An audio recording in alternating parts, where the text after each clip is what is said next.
ನಮಸ್ಕಾರ ಆತ್ಮೀಯ ವೀಕ್ಷಕರೇ. ಇವತ್ತು ಅಕ್ರಮ ಸಕ್ರಮ ಯೋಜನೆ ಕುರಿತಾಗಿ ಕಾನೂನಿನ ಮಾಹಿತಿಯನ್ನು ಹೇಳಬಯಸ್ತೇನೆ.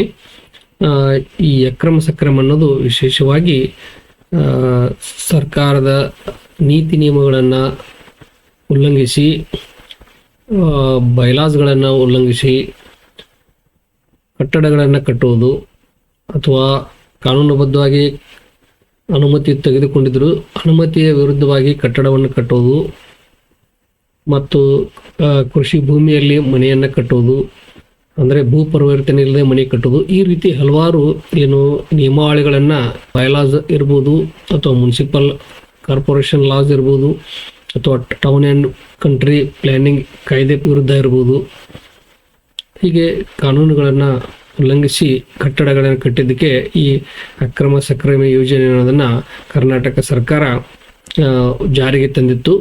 ಅದರ ಮುಂದಿನ ಪರಿಣಾಮ ಏನಾಯಿತು ಅನ್ನೋದನ್ನು ಈ ಒಂದು ವಿಡಿಯೋದಲ್ಲಿ ತಿಳಿಸ್ತಾ ಇದ್ದೀನಿ. ಈ ಅಕ್ರಮ ಕಟ್ಟಡಗಳು ನಗರಕ್ಕೆ ಮಾತ್ರ ಅಲ್ಲ, ನಮ್ಮ ದೇಶದ ಒಂದು ಕೈ ವಾಸ್ತವ ಸಂಗತಿ. ಮತ್ತು ಈ ನಗರ ಪ್ರದೇಶಗಳಲ್ಲಿ ಜನವಸತಿ ಹೆಚ್ಚಾದಂತೆ ಜನರಿಗೆ ಕಾನೂನುಬದ್ಧವಾಗಿ ಇರುವಂಥ ಭೂಮಿಯನ್ನು ಕೊಂಡ್ಕೊಳ್ಳೋದು ಮತ್ತು ಅಲ್ಲಿ ಕಾನೂನುಬದ್ಧವಾಗಿ ಕಟ್ಟಡ ಕಟ್ಟುವುದು ಅಸಾಧ್ಯವಾಗಿರ್ತದೆ ಬಡವರಿಗೆ ಮತ್ತು ಮಧ್ಯಮ ವರ್ಗದವರಿಗೆ. ಹೀಗಾಗಿ ಜಮೀನಿನ ಮತ್ತು ಬೇಡಿಕೆ ಹೆಚ್ಚಾದಂತೆ ಈ ಅಕ್ರಮ ಕಟ್ಟಡಗಳ ಒಂದು ಪರಿಸ್ಥಿತಿ ನಿರ್ಮಾಣ ಆಗ್ತದೆ. ಅದಕ್ಕೆ ಅಕ್ರಮ ಕಟ್ಟಡಗಳ ಕೊನೆಗಾಣಬೇಕಂದ್ರೆ ಜನರಿಗೆ ಕೈಗೆಟುಕುವ ಬೆಲೆಯಲ್ಲಿ ಸರ್ಕಾರದಿಂದಲೇ ಅನುಮೋದಿತ ಬಡಾವಣೆಗಳನ್ನು ನಿರ್ಮಿಸುವುದಾಗಬೇಕಾಗ್ತದೆ.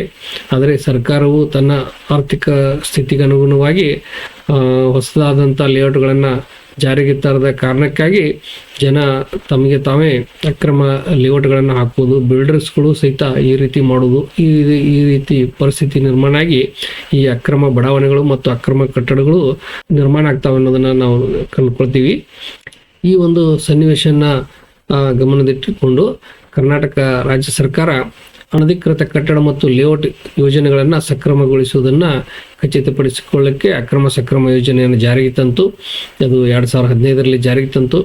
ಅದಕ್ಕಾಗಿ Karnataka municipal corporation act 1996 section 321A ತಿದ್ದುಪಡಿ ಮತ್ತು ಕರ್ನಾಟಕ ಪುರಸಭೆಗಳ ಕಾಯ್ದೆ 1964 ಸೆಕ್ಷನ್ 187A ತಿದ್ದುಪಡಿ ಮತ್ತು Karnataka town and country planning act 1961 ಹೊಸದಾಗಿ 76 FF ಅಂತೇಳಿ ಕಲಮನ್ನು ಸೇರಿಸುವ ಮೂಲಕ ಅಕ್ರಮ ಸಕ್ರಮ ಯೋಜನೆಯನ್ನು ಮಾಡಿದರು. ಈ ಯೋಜನೆ ಉದ್ದೇಶ ಏನಂತಂದರೆ ಫ್ಲೂರ್ ಏರಿಯಾ ರೇಷಿಯೋ ಅಂತಂದರೆ ಏನು ಭೂಮಿಯ ಪ್ರಮಾಣದೆ ಅದರ 50% ಉಲ್ಲಂಘನೆ ಆಗಿದ್ರೂ ಸಹಿತ ಕಟ್ಟಡವನ್ನು ಅಥವಾ ಅದರ ಸೆಟ್ಬ್ಯಾಕ್ನಲ್ಲಿ 50% ಉಲ್ಲಂಘನೆ ಆಗಿದ್ರು ಅದನ್ನು ಸಕ್ರಮ ಮಾಡುವಂಥದ್ದು.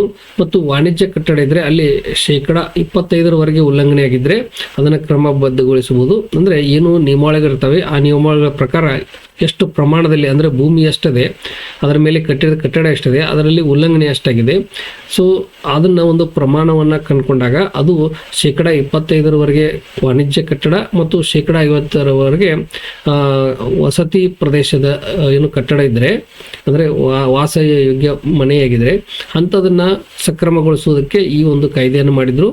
ಮತ್ತು ಅದೇ ರೀತಿ ಏನು ಭೂ ಪರಿವರ್ತನೆ ಇಲ್ಲದೆ ಕೃಷಿ ಭೂಮಿಯಲ್ಲಿ ಕಟ್ಟಿದ ಕಟ್ಟಡ ಇದ್ರೂ ಸಹಿತ ಅದನ್ನು ಸಕ್ರಮಗೊಳಿಸುವಂಥ ಉದ್ದೇಶ. ಅದು ಮಧ್ಯಮ ವರ್ಗದವರಿಗೆ ಮತ್ತು ಬಡವರಿಗೆ ಒಂದಿಷ್ಟು ಏರಿಯಾವನ್ನು ನಿರ್ದಿಷ್ಟಪಡಿಸಿ ಅಷ್ಟೇ ಸಣ್ಣ ಪ್ರಮಾಣದ ಕಟ್ಟಡ ಮತ್ತು ಒಂದು ಅಂತಸ್ತಿನ ಕಟ್ಟಡ ಮಾತ್ರ ಅನುಮತಿಯನ್ನು ಕೊಡುವಂಥದ್ದು ಈ ಒಂದು ಕಾಯ್ದೆಯಲ್ಲಿ ಮಾಡಿದರು. ಇದು ಮಾರ್ಚ್ 23, 2015ಕ್ಕೆ ಜಾರಿಗೆ ಬಂದಿತ್ತು ಮತ್ತು ಅದಕ್ಕೆ 1 ವರ್ಷ ಜನರಿಗೆ ಅರ್ಜಿ ಸಲ್ಲಿಸಲಿಕ್ಕೆ ಅನುಮತಿಯನ್ನು ಕೊಟ್ಟಿದ್ದರು. ಇದರ ಕುರಿತಾಗಿ ಸಮಗ್ರ ಮಾಹಿತಿ ಬೇಕಂತಂದರೆ ಹ್ಯಾಂಡ್ಬುಕ್ ಆನ್ ಅಕ್ರಮ ಸಕ್ರಮ ಅಂತೇಳಿ UDDKAR.gov.in ಇದರೊಳಗೆ ವೆಬ್ಸೈಟ್ಗೆ ಹೋದರೆ ಅಕ್ರಮ ಸಕ್ರಮದ ಒಂದು ಹ್ಯಾಂಡ್ಬುಕ್ ಸಿಗ್ತದೆ. ಸೊ ಇಲ್ಲಿ ಅದನ್ನು ಡೌನ್ಲೋಡ್ ಮಾಡ್ಕೋಬೋದು. ಅದರೊಳಗೆ ಸಮಗ್ರ ಮಾಹಿತಿ ಇದೆ.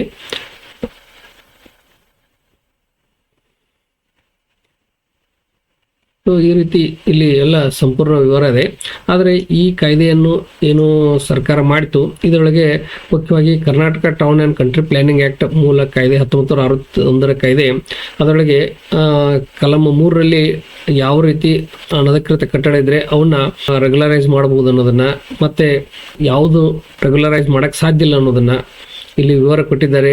ಅಂದರೆ ಡ್ರೈನೇಜ್ ಇರ್ಬೋದು, ಕೆನಾಲ್ಗಳಿರ್ಬೋದು ಮತ್ತು ಹೈ ಟೆನ್ಷನ್ ವೈರ್ ಅಂತ ಹಾದುವಂಥ ಪ್ರದೇಶ ಇರ್ಬೋದು ಮತ್ತು ಪಾರ್ಕ್ಗಳು, ಈ ರೀತಿ ಕೆಲವೊಂದು ಪ್ರದೇಶಗಳನ್ನು ಹೊರತುಪಡಿಸಿ ಮಾತ್ರ ರೆಗ್ಯುಲರೈಸ್ ಮಾಡಬಹುದು ಅನ್ನೋದನ್ನ ಇಲ್ಲಿ ಕಾಯ್ದೆ ಹೇಳ್ತದೆ. ಮತ್ತು ಭೂಮಿಯನ್ನು ಪರಿವರ್ತನೆ ಮಾಡಿದಂಥ ಏನು ಕಟ್ಟಡ ಇದ್ರೆ ಅಲ್ಲಿಯೂ ಸಹಿತ ರೆಗ್ಯುಲರೈಸ್ ಮಾಡೋದಂತ ಅದನ್ನ, ಮತ್ತು ಪ್ಲಾಟ್ಗಳನ್ನು ಡಿವೈಡ್ ಮಾಡಬೇಕಾದ್ರೆ ಅಂದರೆ ವಿಭಜನೆ ಮಾಡಬೇಕಾದ್ರೆ ಅವಲ್ಲಿ ಅನುಮತಿ ಇಲ್ಲದೆ ಪರವಾನಗಿ ಇಲ್ಲದೆ ಮಾಡಿದರೆ ಅಲ್ಲಿಯೂ ಸಹಿತ ಅವನ್ನ ರೆಗ್ಯುಲರೈಸ್ ಮಾಡುವಂಥದ್ದು. ಮತ್ತು ಈ ಸೆಟ್ ಬ್ಯಾಕ್ ವೈಲೇಷನ್ ಆಗಿದ್ರೆ ಅಲ್ಲಿ ರೆಗ್ಯುಲರೈಸೇಷನ್ ಮಾಡುವಂಥದ್ದು.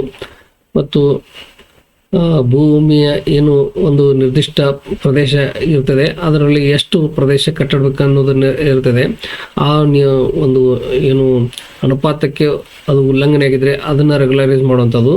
ಮತ್ತು ಯಾರು ಅಕ್ರಮಗೊಳಿಸಲು ಅರ್ಜಿ ಸಲ್ಲಿಸಬಹುದು ಅನ್ನೋದನ್ನ ಇಲ್ಲಿ ಕೊಟ್ಟಿದ್ರು. ಸೊ ಈ ರೀತಿ ಒಂದು ನಿಯಮಾವಳಿ ಮಾಡಿದ್ರು.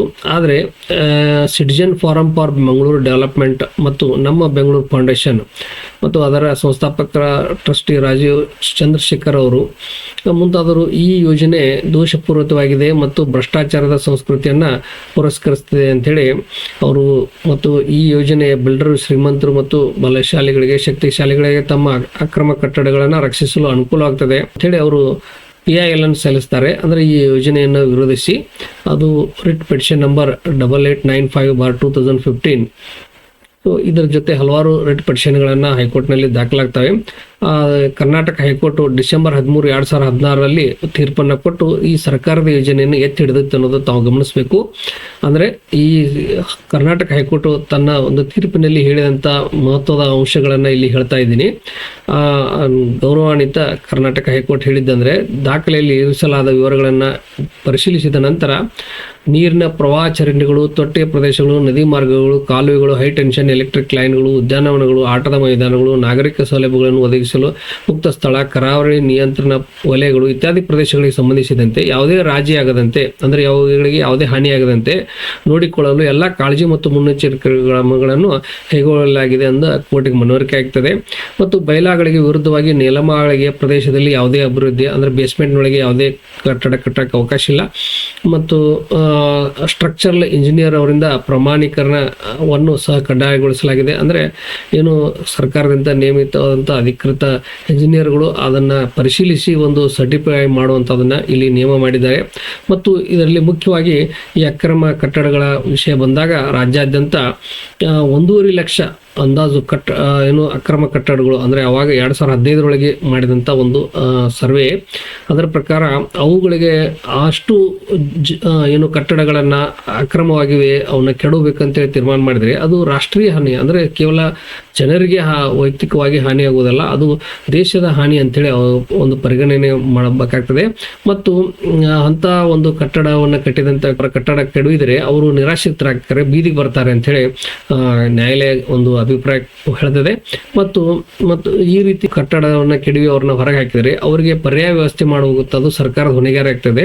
ಯಾಕಂದ್ರೆ ಸರ್ಕಾರದ ಹೊಣೆಗಾರಿಕೆಯನ್ನು ಜನರಿಗೆ ಆಹಾರ, ಬಟ್ಟೆ, ವಸತಿ ಇವುಗಳ ಮೂಲ ಸೌಕರ್ಯಗಳಿಗೆ ಏನದಾವೆ, ರೊಟ್ಟಿ ಕಪಡ ಅವ್ರ ಮಕ್ಕಳ ಅಂತೇಳಿ ಅದು ಸರ್ಕಾರದ ಹೊಣೆಗಾರಿಕೆ ಆಗಿರೋದ್ರಿಂದ ಅದು ಈ ಜನರು ತಾವಾಗೆ ಏನು ಅಕ್ರಮ ಕಟ್ಟಿಕೊಂಡಂತ ಕಟ್ಟಡಗಳನ್ನು ಕೆಡುವ ಮೂಲಕ ಅವರನ್ನ ನಿರಾಶ್ರಿತರನ್ನು ಮಾಡಿದ ನಂತರ ಅವರಿಗೆ ಪುನರ್ವಸತಿ ಒದಗಿಸುವಂಥದ್ದು ಸರ್ಕಾರಕ್ಕೆ ಅಸಾಧ್ಯವಾದಂಥ ಕೆಲಸ. ಯಾಕಂದರೆ ಈ 1.5 ಲಕ್ಷ ಅವಾಗಿನ ಲೆಕ್ಕದಲ್ಲಿ ಇದ್ದಂಥ ಕಟ್ಟಡಗಳು. ಸೊ ಇದನ್ನ ಮಾಡುವಂಥದ್ದು ಸರ್ಕಾರಕ್ಕೆ ಸಾಧ್ಯವೂ ಇಲ್ಲ ಅಂಥೇಳಿ, ಮತ್ತು ಈ ರೀತಿ ಮಾಡಕ್ಕೆ ಹೋದರೆ ಅಲ್ಲಿ ಕಾನೂನು ಸುವ್ಯವಸ್ಥೆಯ ಸಮಸ್ಯೆನೂ ಸಹಿತ ಉದ್ಭವ ಆಗ್ತದೆ ಅಂತೇಳಿ ಗೌರವಾನ್ವಿತ ಕರ್ನಾಟಕ ಹೈಕೋರ್ಟ್ ಅಭಿಪ್ರಾಯ ಮಾಡ್ತದೆ. ಅದರ ಬದಲಿಗೆ ಸೂಕ್ತ ಶುಲ್ಕವನ್ನು ಸಂಗ್ರಹಿಸುವ ಮೂಲಕ ಸೂಕ್ತ ಷರತ್ತುಗಳು ಮತ್ತು ನಿಬಂಧನೆಗಳಿಗೆ ಒಳಪಟ್ಟು ಸಕ್ರಮ ಮಾಡಬಹುದು ಅಂತೇಳಿ ಗೌರವಾನ್ವಿತ ಕರ್ನಾಟಕ ಹೈಕೋರ್ಟ್ ಹೇಳಿತ್ತು. ಆದರೆ ಈ ಒಂದು ಹೈಕೋರ್ಟ್ನ ಆದೇಶಕ್ಕೆ ವಿರುದ್ಧವಾಗಿ ನಮ್ಮ ಬೆಂಗಳೂರು ಫೌಂಡೇಶನ್ ಮತ್ತು Mangaluru citizen forum for development ಅಂತೇಳಿ ಏನು ಒಂದು ಸಂಸ್ಥೆಗಳಿದಾವೆ ಅವರು ಸುಪ್ರೀಂ ಕೋರ್ಟ್ಗೆ ಅಪೀಲನ್ನು ಸಲ್ಲಿಸ್ತಾರೆ. ಈ Karnataka town and country planning act ಅದರೊಳಗೆ 76 FF ಏನು ಕಾಲಂ ಸೇರಿಸಿದ್ದಾರೆ ಅದು ತಿದ್ದುಪಡಿಗಳು ಕಾನೂನಿಗೆ ವಿರುದ್ಧವಾಗಿವೆ ಮತ್ತು ಸಂವಿಧಾನಕ್ಕೆ ವಿರುದ್ಧವಾಗಿದೆ ಮತ್ತು ಮಾಸ್ಟರ್ ಪ್ಲಾನ್ ಸಂಬಂಧಿಸಿದಂತೆ ಕಾಯ್ದೆಯು ಸೆಕ್ಷನ್ 14A ವಿರುದ್ಧವಾಗಿದೆ, ವಿಪರೀತವಾಗಿದೆ ಎಂದು ಅವರು ವಾದಿಸ್ತಾರೆ. ಮತ್ತು BBMP ಕಟ್ಟಡ ಬಯಲಾ ಪ್ರಕಾರ 5% ಹೆಚ್ಚು ಉಲ್ಲಂಘನೆಯನ್ನು ಅನುಮತಿಸುವುದಿಲ್ಲ. ಆದರೆ 50% ಉಲ್ಲಂಘನೆಗಳನ್ನ ಕ್ರಮಬದ್ಧಗೊಳಿಸಲು ಈ ಯೋಜನೆ ಪ್ರಸ್ತಾಪಿಸುತ್ತದೆ, ಅದು ತಪ್ಪು ಅಂತೇಳಿ ಅವರು ವಾದ ಮಾಡ್ತಾರೆ. ಸೊ ಈ ಒಂದು ಏನು ಈ ಸಂಘಟನೆಗಳು ಸ್ಪೆಷಲ್ ಲೀವ್ ಪೆಟಿಷನ್ ಅಂತಂದ್ರೆ ವಿಶೇಷ ಅನುಮತಿ ಅರ್ಜಿಯನ್ನು ಸುಪ್ರೀಂ ಕೋರ್ಟ್ ಸಲ್ಲಿಸಿದ್ದಾರೆ, ಅದನ್ನ ಸಿವಿಲ್ ಅಪೀಲ್ ಆಗಿ ಕನ್ವರ್ಟ್ ಮಾಡಿದೆ. ಸೊ ಅದು ಸಿವಿಲ್ ಅಪೀಲ್ ನಂಬರ್ 767 ಮತ್ತು 768/2017. ಈ ಒಂದು ಪ್ರಕರಣದಲ್ಲಿ ಸುಪ್ರೀಂ ಕೋರ್ಟ್ ಏನ್ ಮಾಡಿದೆ ಅಂದ್ರೆ ಜನವರಿ 13, 2017ರಂದು ಈ ಒಂದು ಯೋಜನೆಗೆ ಅಂದ್ರೆ ಗೌರವಾನ್ವಿತ ಕರ್ನಾಟಕ ಹೈಕೋರ್ಟ್ ಆದೇಶಕ್ಕೆ ತಡೆಯಾಜ್ಞೆಯನ್ನು ನೀಡಿದೆ.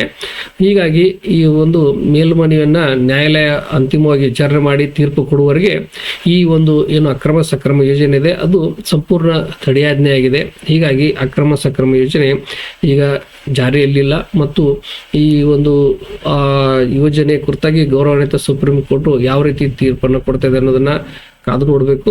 ಅಲ್ಲಿವರೆಗೆ ಈ ಅಕ್ರಮ ಸಕ್ರಮ ಯೋಜನೆ ಜಾರಿಯಲ್ಲಿಲ್ಲ ಅಂತ ಹೇಳ್ತಾ ಈ ವಿಡಿಯೋ ಮುಗಿಸ್ತಾ ಇದ್ದೀನಿ. ಧನ್ಯವಾದಗಳು.